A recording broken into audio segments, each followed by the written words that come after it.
Now, this is the Mint on ZTN Prime, your sneak peek into the world of business, finance, and economies. I'm Eben Mabunda. Let's get started. Now, Zimbabwe has reaffirmed its rising status as a leading global tourism destination after securing two major international accolades at the Pacific Area Travel Writers Association Awards held on the sidelines of the ITB Berlin 2026 in Germany. The country was honored with the Destination of the Year Natural Wonders Award, while Tourism and Hospitality Minister Barbara Rodzi was named Tourism Minister of the Year in Africa. Zimbabwe was honored for its exceptional natural assets, conservation leadership, and authentic visitor experiences. We speak to the Minister of Tourism and Hospitality Industry, Honorable Barbara Rodzi, right here on the Mint. Now, the Mint will be right back. Don't go anywhere.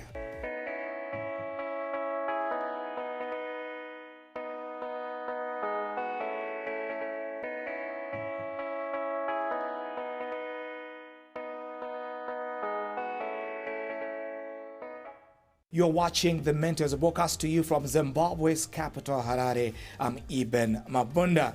Now, Zimbabwe's tourism sector is undergoing significant reform anchored on government's approval of a comprehensive review of tourism licensing and registration fees, with some charges set to be cut by between 25 and 50% and others scrapped altogether. That, of course, speaks to the regulation aspect of the country's tourism and hospitality sector. Now, I'm joined in conversation by the Minister of Tourism and Hospitality Industry, Honorable Barbara Rodzi. Minister, thank you for joining us on the Mint. Thank you for having me. Fantastic. Congratulations, starting the year, of course, on a high note with the two major international accolades at the ITB Berlin. May you speak to us about the significance of these awards to you as well as to the ministry? Okay, thank you very much. And let me say congratulations to all of us as a country and as a people of Zimbabwe. These accolades belongs to all of us because there is a contribution each one of us does to this work that we are putting into the tourism sector. But let me say, it is an accumulation of the work that His Excellency, the President of the Republic, Comrade Dr. Edi Mnangagwa, has been doing since the inception of the new dispensation. His strategies that he has introduced through his NDS-1 blueprint into the NDS-2 blueprint that we are now following, and how he has structured those strategies, I think is the main contribution to these accolades. And also the fact that we as a ministry, following the blueprint, we have our own strategies that has to be aligning with what he has put in place. And one of them was to have the First Lady as the patron of tourism, as she is highly qualified in the space of tourism and hospitality industry, but also the contribution of what the team has been doing ever since the Ministry of Tourism has been separated from the Ministry of Environment, Climate and Wildlife. What we have been inputting, which is following an alignment to the bigger picture of the President and his government. Zimbabwe named Forbes Destination of the Year globally in 2025. Now that we've started a new year, 2026, how are you looking to reinforce that position and maintain that global recognition? So the Forbes magazine recognition was an obvious confirmation to our work, right, as the whole government. And as we use one of his strategies, the President whole of government approach, he clusters his ministries into what is aligned in terms of what he wants to achieve. So we work together with the Foreign Affairs, we work together with Ministry of Information, Home Affairs for Immigration, as well as Ministry of Transport for Infrastructure, which speaks to the accessibility of the destination. But the confirmation that we got from Forbes magazine was a huge welcome to us, to say what we are doing is giving results. If the World magazine, which is Forbes, measures the business that you are doing and the work that you are doing across the globe, because it's a travel magazine. They go to all the countries in the world and they measure the performance of inflows that come into your country compared to the previous year. And to say you are number one, it means it's a confirmation of the good work, and actually let me say of the hard work, because it's extra hard work that we've been putting to ensure that Zimbabwe is back on the platform of tourism, but also on the international diplomacy. So we are happy that Forbes magazine confirmed that, and of course these two accolades that you have said, and there are many other little ones that come in between that we don't really shout about. But I think the coming in of people and the increment of the international tourists as an arrival in our country is a confirmation that Zimbabwe is safe, Zimbabwe is peaceful, Zimbabwe is good people, and Zimbabwe is open for business. And as the president is always speaking about in his mantra of inviting investors in the country. Right. The sector contributes over 12% to the country's GDP. How important is that to the advancement of the Zimbabwean economy, given that this is a fourth pillar that is important alongside agriculture, mining, as well as the manufacturing sector? So let me say, when His Excellency separated the Ministry of Tourism from the Ministry of Environment, as I said initially, he had two fronts that he wanted to achieve.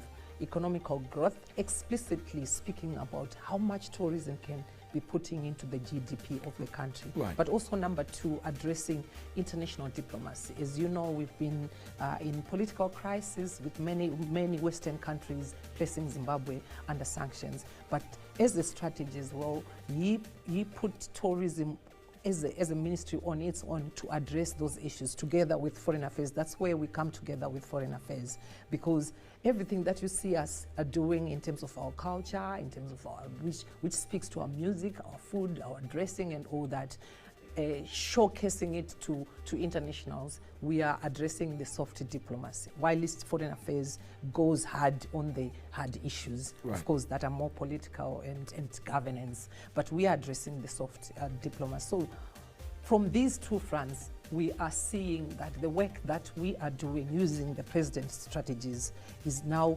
contributing largely to the economy, which is natural. You know, your Middle East, they tend from their natural resources, which would be oil, to promoting tourism in their countries. You know, your Dubai, your Saudi Arabia, how much they've been putting a lot of money in their tourism sector, as they have geographically identified as countries that are in the middle of many other countries in the world.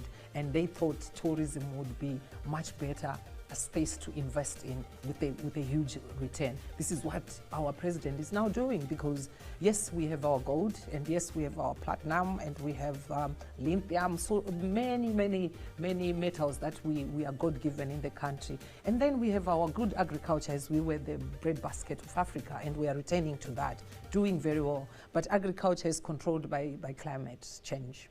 If anything happens in the spectrum of climate change, agriculture will fail in a minute, like what happened in 2024, yes, during the cyclone El Nino.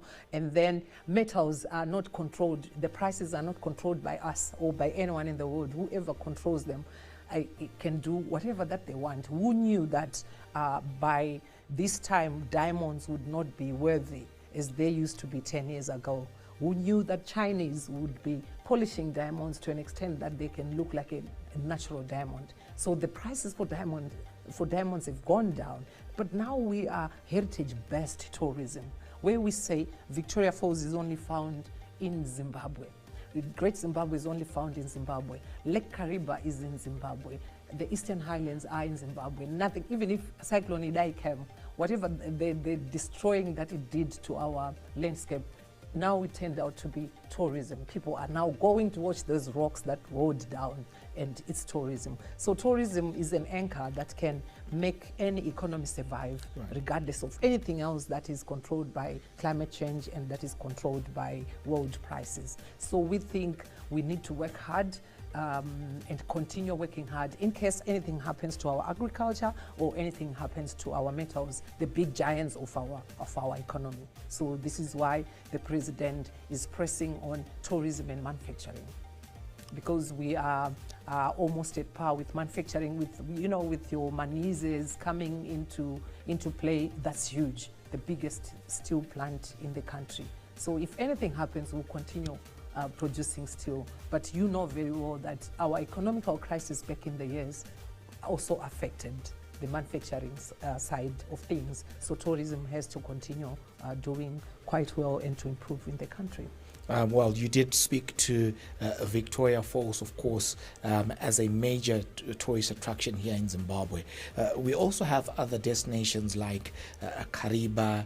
You also look at, of course, Great Zimbabwe, the Eastern Highlands with its majestic views. And yet, critics would contend that perhaps not as much noise and marketing is being made about some of these destinations that are believed to have a regionally competitive impact to our tourism sector. Okay, so there's one first thing that you need to address before you even start shouting about people coming to your house. Right. I'm just giving an example. Or coming to visit your family.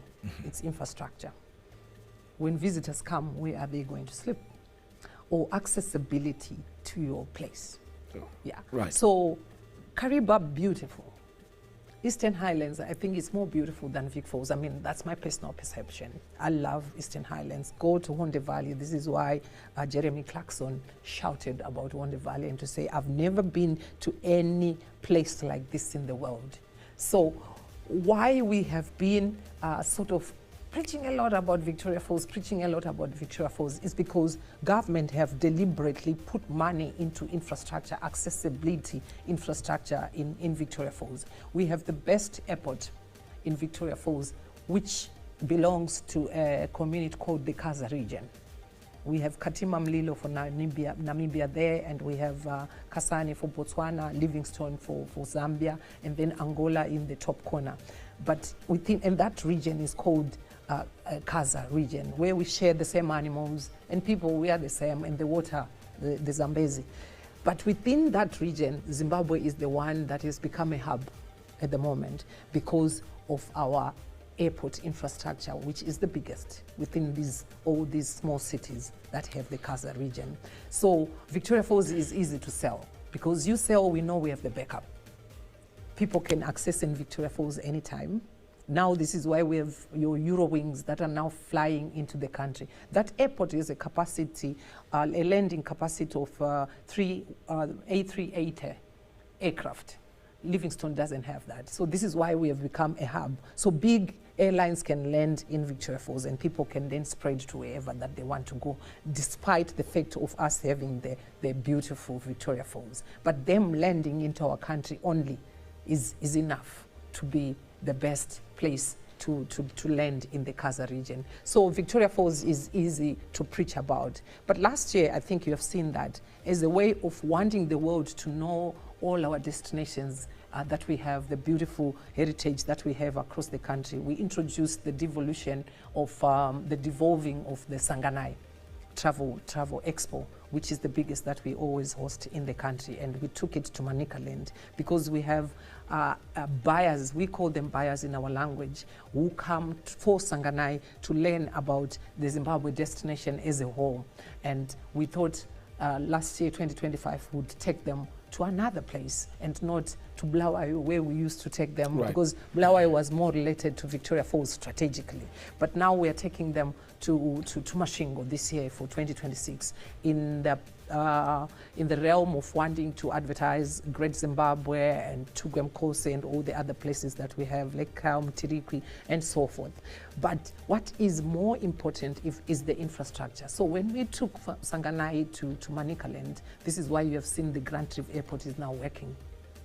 And the rail is now working, and the road had to be rehabilitated in few corners going to Manicaland. But also, how much do we have in terms of accommodation when people start to flock to those places? Are we good enough, or are we ready enough to receive Vayenzi Ala when they come into the place? Do we have good accommodation? Because when you preach to the world that we have Eastern Highlands, you are speaking to a high-end tourist, you're speaking to middle-income tourists, you're speaking to low-end tourists. But do you have infrastructure that will cater for this whole broad spectrum? So it is key. It's not like we don't want to sell these places. We do really want to sell these places, but infrastructure has to be in place. And when they land at Grand Reef, or the new airport that the president is planning to put in Mutasa, the international airport, and we've been pushing that together with the Minister of Transport as we are sister ministers in terms of accessibility. When the airport is there and when people can land, where are they going to sleep? Accommodation is very, very key. Do we have state-of-the-art restaurants in these places? Because remember, you are speaking to 3 groups in the world when you're saying Eastern Highlands is cool, Eastern Highlands is good. When they came for Sanganai, we ended up having a plan of turning some houses into Airbnb in Manicaland. But how many clients or tourists in the world, or even domestically, who are happy to go and stay in an Airbnb? Right. I'll take you up on some of those elements, especially from the aspect of investment. But for now, you did mention the aspect of transport. Getting back to Bulawayo and Victoria Falls, the road between Bulawayo and Victoria Falls is very much in a concerning state. It is. And I'm aware that some rehabilitation efforts are currently underway. What is the state of affairs where the rehabilitation efforts are concerned? Okay, work is being done, but I can gladly say not at the pace that we anticipated, both myself and my co-minister, Minister Mona, because of financial constraints, but the work is being done. We really want to accelerate the level of the progress of the work that our contractors are doing, because we have the World Cup for cricket that is coming, and we want Zimbabweans to be driving to Victoria Falls. You know, everything that we want to do as a government, our focus is more about our own people before the internationals. So we have a World Cup for cricket and a new stadium that is almost getting finished, and we think around August, September, the stadium will be concluded.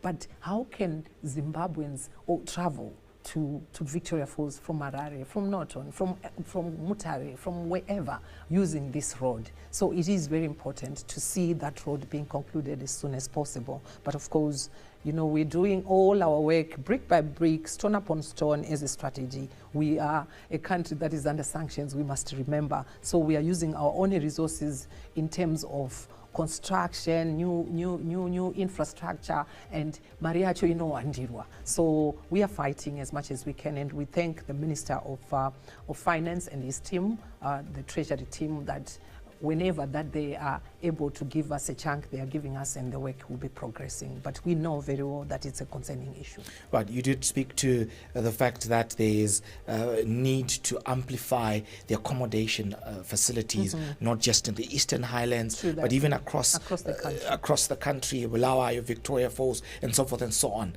What is your ministry doing to unlock greater value from an investment perspective, so that there is more investment flowing towards some of those facilities? So it's a ministry that falls under economic growth. We also have a collaboration with the Ministry of Finance through ZIDA. So the statutes that ZIDA has in terms of investment is what we follow. Anyone who wants to come and invest, but let me say, you shall see a lot of progress as we have won a bid to host the Intra-Africa Expo. It's one of the biggest, whereby that expo requires 29,000 rooms, and it's going to be hosted in Harare in 2029. And now it is so something has to happen to cause acceleration. So we knew that once we win this bid, we are now forcing Minister to put more money into this, because people have to come, and 29,000 are required. And right now in Harare City Council, through local government, has been put together with us to identify land where more hotels can be constructed. But the good news, well, for me, is some buildings in the city are going to be turned into hotels. We are in the process of working with those investors who have come up to say we can turn this certain building into a hotel. So in terms of Harare, I think we are looking good. But now, because of the marketing that we have been doing, these accolades speaks volumes. And investors, it's not just tourists that will be attracting. We're also attracting investment coming into the country. We have a lot that is coming of inquiries for Mashingo, Tugem courses. We are going to Sankanai there. But as we hosted Sankanai already in 2025, we are now having also inquiries about Eastern Highlands. People love Inyanga a lot. They do love and a bit of Fumba there. And even Chimanimani, we have inquiries that are coming through. So ZIDA, and with our team, we have also, you see in the amendment of our bill that Mos Oya Tunya, the company that belongs to our ministry, is now our investment vehicle for tourism, particularly for physical infrastructure that has to be covering this gap. So all these inquiries are now going through Mos Oya Tunya. This is how we know that there's an inquiry in Victoria Falls, there's an inquiry in Mashingo, or in Kariba as well. We still have a number of inquiries. But let me say, the investment of accommodation always follow accessibility. Yeah, very few people would want to put their money for accommodation investment before there is accessibility. Right. So we are happy that as well as Ministry of Transport is rehabilitating our airports. This year you shall see them rehabilitating Mashingo Airport in the context of wanting to commercialize it, so that when people fly from Harare or from wherever, they can access Mashingo by air, as well as Kariba. That is the main issue that we are facing in Kariba, that our airport needs to be rehabilitated and to be upgraded. So if you go to Kariba, in a long time there haven't been much investment in terms of accommodation, but we think one of our local investors called Tamarind, they've been doing a lot of work. They've built a very state-of-the-art hotel conference center in Kariba. It is done quite well, but we think many investors who want to come and invest in Kariba are thinking first about accessibility, the air accessibility, the road accessibility. So this Harare Chirund Road will save that. Once you see that that's done, you see a number of investors want to come in, because they will be thinking, if I put a hotel, maybe say 200 key, how are people going to access into this 200 key if the road is not good and if the airport is not accessible commercially? So we are happy with what the Ministry of Transport is doing. Well, time for us to take a breather. When we come back, we continue the conversation with the minister as we take a look at some of the regulatory framework that is in place. The Mentor Baradbeck, don't go anywhere.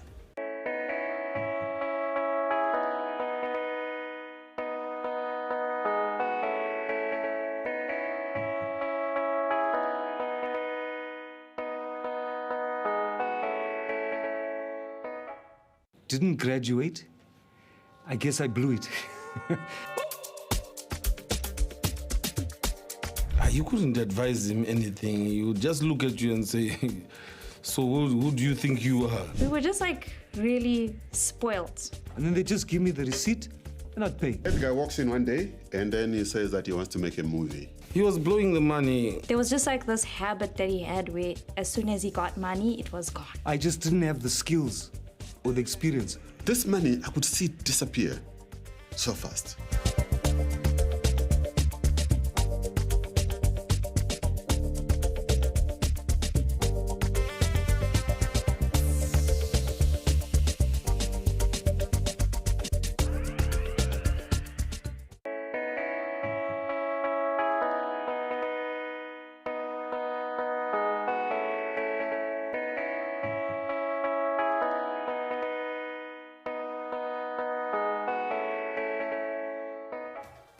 You're still watching The Mint as we come to you from Zimbabwe's capital, Harare. I'm Eben Mabunda. We continue the conversation with Zimbabwe's Minister of Tourism and Hospitality Industry, Honorable Barbara Rhodes, where we're taking a look at all issues that pertain to the country's tourism sector that, of course, has been over the years, been gaining traction and, of course, receiving international accolades, with a couple received in the start of 2026. Minister, picking up from where we left off, Zimbabwe will be hosting 3 strategic events. What are these events and what do they mean to the country's tourism sector? Okay, thank you very much, Ethan. We are having United Nations tourism coming into the country. Number one is the Africa Congress for Women in Tourism. So it means women in tourism in the whole continent coming, ministers of tourism coming in with the women that are entrepreneurs in their countries, in their respective countries, coming into Zimbabwe for this Congress. But we are starting with the CTS, where Zimbabwe is in the Committee of Sustainable Tourism, Sustainable and Resilience Tourism in the UN tourism. So this meeting takes place every year or every other year, and the previous meeting was in Costa Rica, and we bidded to take it to come to our country, as we are focusing on sustainable issues that are in tourism. According to UN Tourism, the sustainability of tourism is in working with communities, and we are also identified and honored by UN Tourism for the work that we have been doing through the First Lady, Dr. Auxilia Mnangagwa, working with the communities, which they think or they measure as a way of sustaining tourism if you work with communities. So we are a champion in that, one of the countries that are doing well from that front, according to UN Tourism, but also going green, the environmental issues. So as you have seen, Ramza happening into our country. Right. Yes, and during that Ramza conference, Zimbabwe was rated as well #1 in terms of conserving our environment. So we are also looking into that. When it comes to power generation, how there's a lot of power that is drawn into tourism sector by particularly water heating. So very soon, probably next year or going into the other year, we'll be introducing the use of solar heating or any other alternative heating into our accommodation facilities or tourism facilities. Will that be more like a standard that you be setting up and a requirement for all the players? Yes, it will be a requirement and a standard. So this is why they are coming. That is the event #2. But event #3 will be running parallel with the CTS conference that will be happening, which is a workshop. So next year, United Nations General is set to have a year of resilience. Well, they call it Sustainable and Resilience Year for Tourism. Right. Yeah. So that one is a very important one for us, pertinent for us to host the first ever workshop for the focus of Sustainable and Resilient Tourism Year in our country. That is a workshop that will be running parallel to the CTS. And it's going to run for a day. I think it's on the 28th, if I'm not mistaken. But a very important introduction of resilience, sustainable and resilience year for tourism for the whole world to be starting in Zimbabwe. And it means a lot at United Nations Tourism if you are hosting such events in your country, because it means we will be the inaugurator of that whole context or that whole formation of a year that is going to be celebrated by United Nations General. So these are the 3 events that will be happening. So you also asked that, why is it important? Strategically, in our strategy as the Ministry of Tourism, together with our agencies, ZTA and Moswatunya, right, we are also using United Nations Tourism as an anchor to market our destination. So we are deliberately jumping for bids that United Nations comes to our country. When they came in 2024 for the first ever inaugural conference for gastronomy tourism in Africa, it made our numbers grow big, because if United Nations is coming in a certain country to host an event at that magnitude, it means it's an endorsement. It means that country is peaceful, that country is safe, and that country is worthy visiting for any ordinary tourist. So when they see all these events happening in that destination, it means if United Nations can go there, because that's when we started to hear, to have a lot of inquiries. Oh, is Zimbabwe safe now? Oh, is Zimbabwe good? Do you have clean water? Because sanctions will be telling them that there's no clean water in Zimbabwe. Sanctions will be telling that there are no roads in Zimbabwe. Sanctions will be telling them a lot of bad stories about our country. So it's a way of branding our country as well, as we have UN tourism in the country, and a way of addressing indirect international diplomas, because this is why you had, I'm sure you had end of last year in the Senate of Washington, one senator said, why are we keeping Zimbabwe under sanctions? I've been there with my family. These people have roads, they have water, they have, but probably, I'm just saying, probably what prompted him to come with his family is to see United Nations here hosting their events in the destination. So for us, it is a strategy that we jump for these bids. If we win them, it's an endorsement of our destination. That's the importance. Right, let's talk about issues that affect the operators. Concerns have been raised by the multiplicity of the taxes that you find under the tourism sector, with up to 17 tax heads. And yet an initiative has been made to reduce those by between 25 to 50%. What's being done to streamline these 17 tax heads, and may you give us an update in terms of the kicking in of these reforms as well as the costs that affect the operators in your sector? Okay, cost, there's no cost, definitely. There's no cost. Actually, the costs are going down.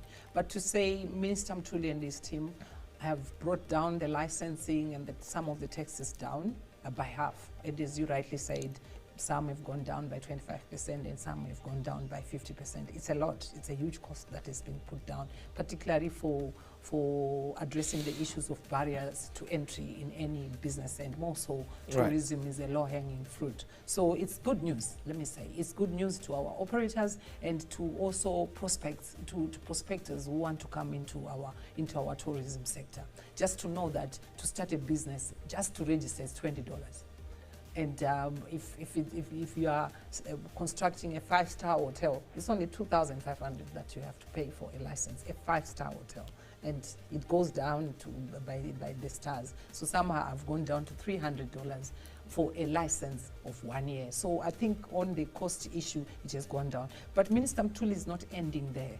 They should know. I think we have addressed our operators to tell them that these 17 to 22 licensing fees for radio, for TV, and they're being put together so that we will have one-stop shop licensing. Is there a timeline for that? Yeah, by end of this year, I'm sure he'll be done with that, because right now he's still going to other ministries. He has done agriculture, tourism, energy and transport, and he's continuing to do that. As soon as they finish that, they will be now having another phase, which maybe they'll be calling phase 2, I'm not too sure, but to lump up so that people are not paying a lot of these fees and at different institutions, but to put them together. I'll give an example of the ZBC TV licensing. Definitely that will be put away to do with, and it will be reduced, because I know our operators complains, and we know it's not a good one for them, that every TV in every room is paying a license. Yes, and the Information Ministry have also confirmed that it has to be. So it's an issue of, sitting around and making sure that we are not, depriving each other in ways of putting these licensing fees together or lessening them. So it's a conversation that entities have to do, government entities have to do. What about if we remove this? What will be an impact on your side, negatively or positively? But okay, that can be negative, but what about if we do this way and all that? So that conversation is not an overnight conversation. It has to be ongoing, but definitely so. They know very well that they will be put together.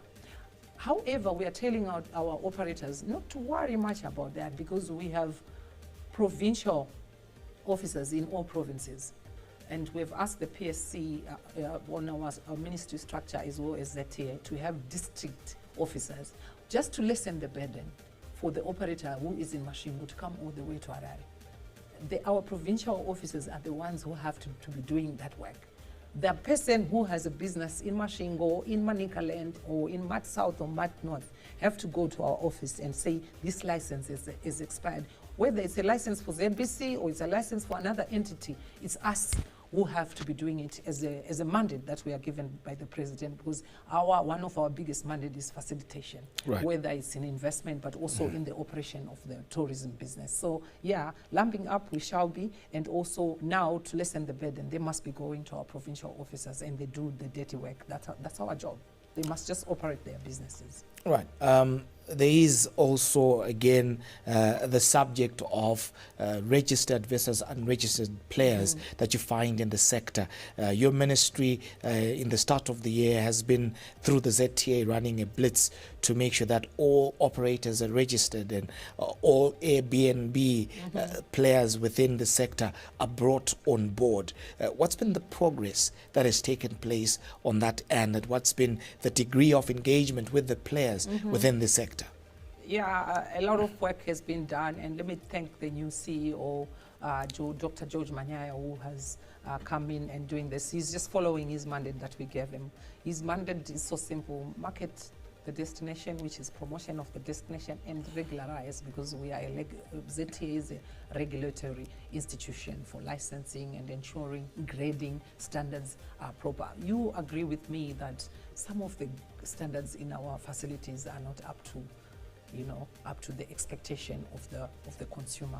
And then more so to say there's an operation going on in this sector that is not just registered. And we're saying it's $20 to register. And then licensing will depend on the kind of a facility. It's regulatory. It ranges from what level up to what level in terms of that aspect of the grading? It's a broad spectrum that we have within our industry. So it can be restaurants, it can be, and so we have a whole department that deals with standards and grading. So when you open a restaurant, our team comes to standardize your facility and to grade it and to say, okay, if a facility has tables like this or has toilets like this and that, it's a 4-star. Or it's a 3-star, or which is the reverse, because it's supposed to happen before you start your construction. ZTA must ask you, how much money do you have to invest? What kind of a facility do you want to put up? So whether it's a recreational activity or what, we grade all those things. But the first thing is to register so that we know that you are there. So when they're crying about registration, it's because it's a facility being operating without us knowing that you are operating as an Airbnb. Now we see these people coming to us. When something happens that is bad, that's when they look for the country's regulator, which is the tourism board or tourism authority.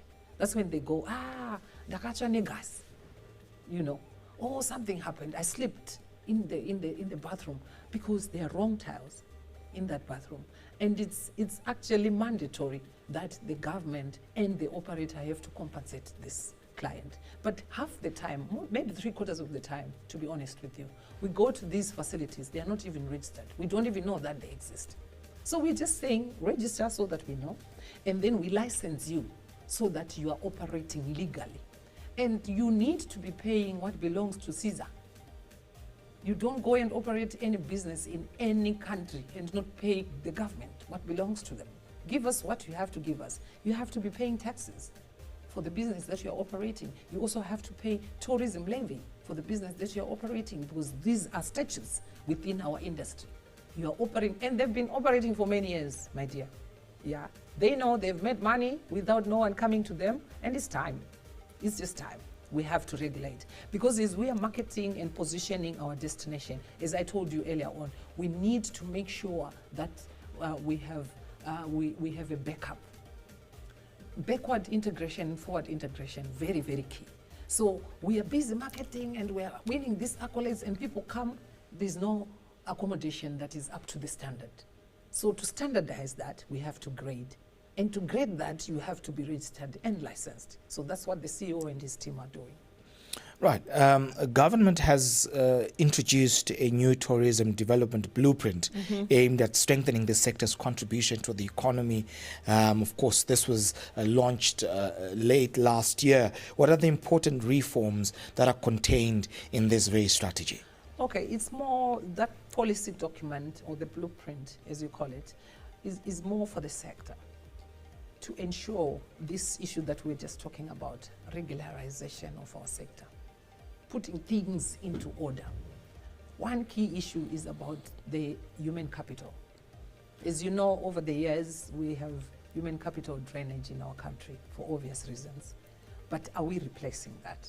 What is the relationship between the tourism and hospitality industry, training institutions, and the sector, the industry itself.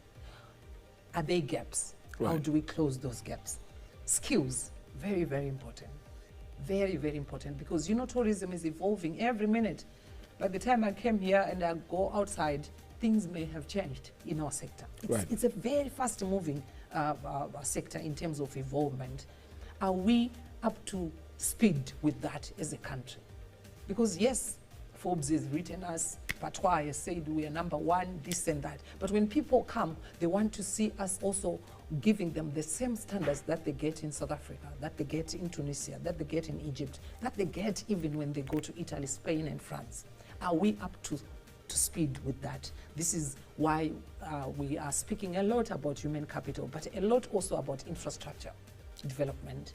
Physical infrastructure, very key, but also ICT infrastructure, because that's how the world is moving. So many of these Airbnbs, I'll tell you that they operate, well, we call it in the air, because they use ICT solutions to book and to pay, to book and to pay. But where is the government placed in this whole scheme of things? So we need to be investing in the ICT infrastructure and Right. also investing in the physical infrastructure, which is your hotels, your restaurants, and so on, and facilities. But we really need to be artificial intelligence solutions, because that's what they find when they get into other places. And how are we placed as an industry as well as a government? So those are maybe 2, and 3 is the League of Framework, which is also inside the blueprint. Legal framework, what is the relationship between us as government with the operators, which is the industry? Right. How can it be regularized? Which legal frameworks are we using that also give good sound to the industry and as well gives back to the government? We have the tourism levy that has been received by the operators for many years, but they don't remit it at our Zimbabwe Tourism Fund, because it's in the law since 1996. But how many operators are contributing to that? So which legal framework is there that gives a mandate to the operator? Because the tourism, if you go to Nando's, I want you to go to Nando's this afternoon. I'll buy you lunch there. And then look at your receipt. Thank you. Adopted. It will write 2% tourism levy. And most of these facilities. And it's a standard. And it's a standard, which means it's a law in the country. So they take 2% from you, who is the tourist, by the way, and they keep it. That tourism levy, the best way of getting it to government, because we're not into business, the operator must have a relationship with the government of ensuring that they translate this money or transmit the money to the government. So I'm just giving an example of why the legal framework is key. But of course, that suits the industry and also suits the government. Those are the main issues that I think we are working on in the blueprint. Right. $10 billion Yeah. is the target for the sector by 2030. How achievable is that? Very achievable, very achievable. I think with what we are doing with the international marketing, we just need to add on. I told you earlier in the interview that backup of the infrastructure is very, very key. But a lot of money for any tourism industry in any country comes from domestic tourism. Yeah. So yes, we can do a lot with international. When you see us preaching about our country, our destination internationally, we are more addressing the diplomatic relations that we need to bring back in our country. But the actual money for tourism is in the domestic tourism. So we have a lot that we want to do about promoting domestic tourism. Zimbabweans loving their own Zimbabwe. Zimbabweans loving their own culture, loving what they are God-given, and then affordability for them to go to those places is very, very key, which is an issue that we need to be working together and probably with other stakeholders around that. But also accessibility. If you think of going to I gave you an example of Great Zimbabwe, and you don't want to drive, how do you access Great Zimbabwe? But if you think of going to Durban, you know it's 2 flights, I'll be in Durban. So someone who even prefer to go to Durban or prefer to go to Joburg for a weekend than to go to Kariba for a weekend, because if they think of driving to Kariba, the road is still not in good state. If they think of flying to Kariba, there's no commercial flight to Kariba. So those are things that we need to work on to promote our domestic tourism. But otherwise, right now as we speak, the contribution that you spoke about to the GDP that is increasing, it's not just from the international arrivals, it's actually from the domestic tourism, because it's the whole facilities that belongs to us, or whole businesses that belongs to tourism, like your fast food. Look at what happens fast foods. But who is the arrival at fast food facilities? It's a domestic tourist. It's you, it's me. And how much are you contributing to that? Who are the people going in our restaurants every day? It's the locals. But how much are they contributing? But how much as well? How many of our domestic tourists who can achieve to go for lunch every day or for dinner every day? So affordability is a very key issue, and accessibility is a very key issue. And I think that if we work hard on that, in improving that, and by the way, we are also going to work through that legal framework that I spoke about through the amendment of the bill that is in the process at the moment, to ensure that every operator must know that if we grade you as a 2-star restaurant, price range must be this. That's how it speaks. Yeah, there have been concerns about affordability as well. Affordability is very key. If you go to Kariba and sleep in Kariba Bay, which may be graded at 3-star hotel, the price that you pay in Kariba Bay for 3-star hotel must be the same price that you pay in Mashingo at another 3-star hotel, in Mutare at another 3-star hotel. Not that an operator just dreams, they will look at you, you are dressed very well with a suit, and they tell you, oh, no, here accommodation is 250. Somebody else comes, it's 150. Somebody else comes, it's 350. So that's why we are amending our bill, so that we standardize the pricing in our country for restaurants, for accommodation, and for all tourism facilities. That will then make our locals be able to enjoy. Because honestly, I believe that it's a Zimbabwean that must enjoy Victoria Falls more than someone who's coming from France. It's a Zimbabwean that must enjoy Eastern Highlands, let alone there's someone who's staying in Mutare and who has never been to Wonde Valley, because they can't afford going to Wonde Valley. What are the solutions that we can put in place and give our own Zimbabweans and say, this is an offer that we are giving you. Yes, you have to pay, but is it affordable? Very key. And how do we access to go to these places? Is the road good for them to drive? But also, if I want to fly, what's wrong with me flying to Kariba? We can fly, we can. So this is what we see other countries promoting their own domestic tourism. But otherwise, let me say, we thank the Zimbabweans who are contributing largely to our sector, because domestic tourism is the one that contributes more than the international tourism naturally. Right, so if we increase what we need to work on, definitely we'll get to 10 billion. But you mentioned the aspect of the other countries. How important is the aspect of collaboration with some of our neighbors? Because you will have a tourist who's looking to visit a place in Durban, and they also want to access Victoria Falls, and beyond that, they also want to cross over to the other side into Livingstone. What's the degree of collaboration between Zimbabwe and its regional counterparts? You know, what made me come here later, I was having a meeting with someone who was telling me, oh, Minister, I came here to tell you that we need to stop this issue that Zambia is marketing Victoria Falls as theirs. And I said, what's wrong with it? And I said, no, it's wrong because Victoria Falls belongs to us. I said, no, Victoria Falls is for us and Zambia. We share that beautiful woman. The most beautiful woman in Africa is Victoria Falls. So we share.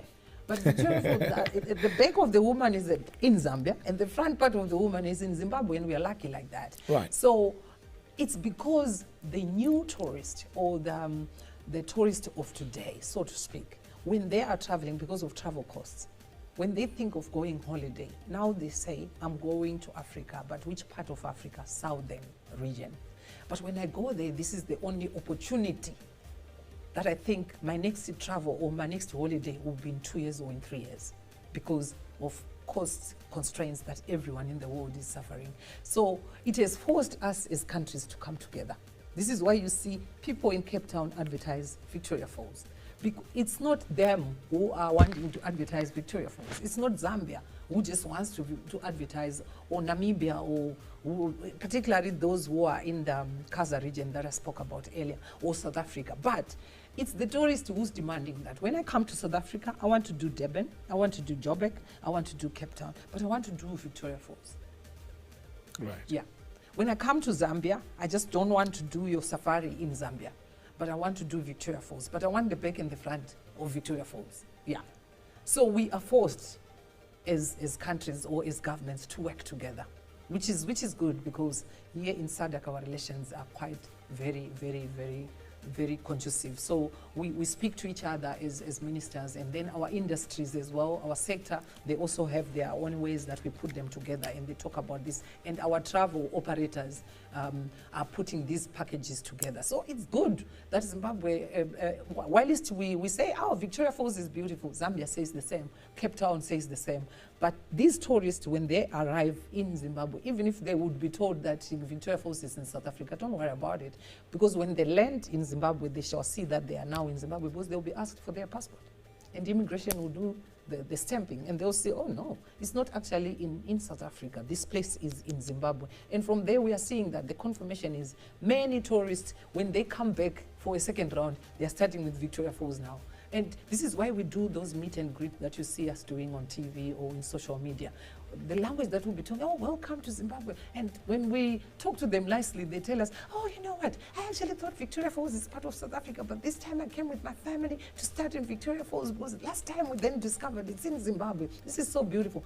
The service that we give them when they arrive is totally different from what Zambia does and from what Cape Town would do.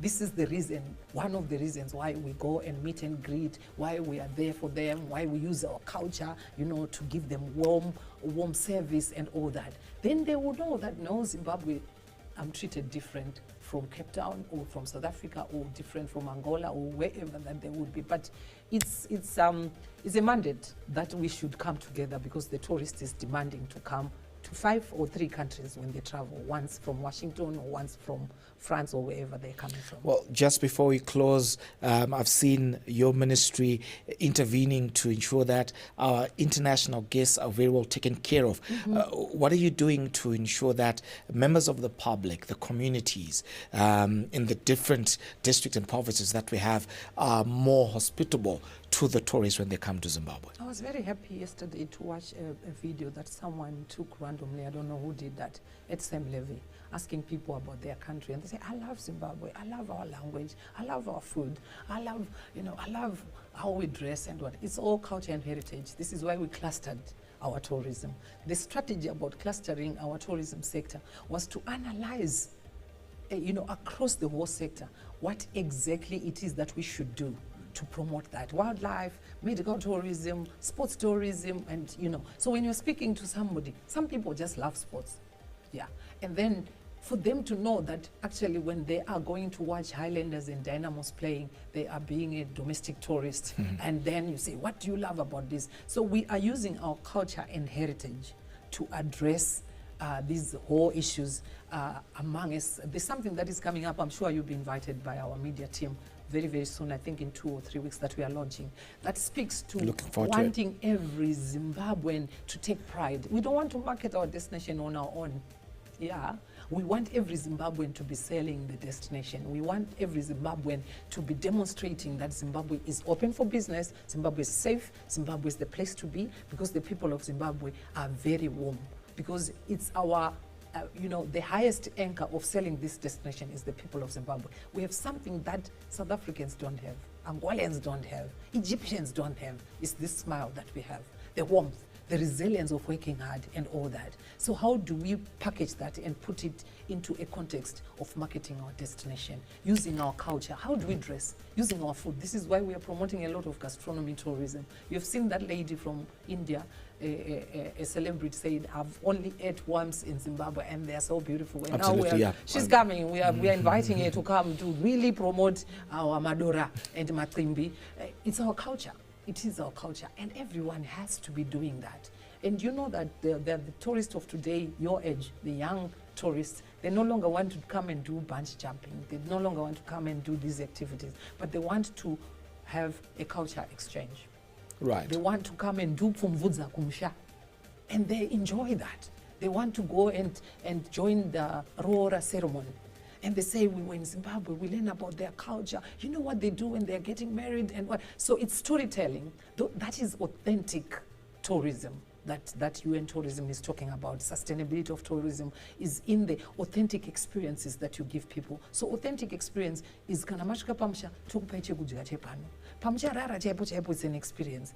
Kutaura kwedu nemi, kufara kwedu patucharidza ngoma nehosho tokudza ndozve kwedu ndozvichaita kuti mudzoke mangwana. So we continue marketing our destination that way. Right, finally, Minister, with Zimbabwe gaining the global recognition and implementing sector reforms, what message would you like to send to international investors, tourism operators, as well as travelers considering Zimbabwe as their next destination? Okay, as our president is always saying in his foreign policy, Zimbabwe is open for business and we are friends to all and enemy to none. Come to Zimbabwe, not just to experience our destination, but to invest in Zimbabwe because it's a peaceful destination, it is very safe, and you have all the utilities that you want in Zimbabwe. And above everything, we are warm people, we welcome you, and you get your tax holidays and many other incentives that you get from investing in Zimbabwe. So we are open for business and we welcome you. Minister of Tourism and Hospitality Industry, Honorable Barbara Rhodes. Ma'am, thank you for appearing Thank you very much. on The Mint. Thank you very much. Well, of course, that's a wrap on The Mint. Do follow us on our social media handles at Zimpapers TV Network as well as at ZTN Prime. I'm Eben Mabunda, the money man. Let them do what they do. When we do what we do, we mean business. Thank you for watching and have a good day.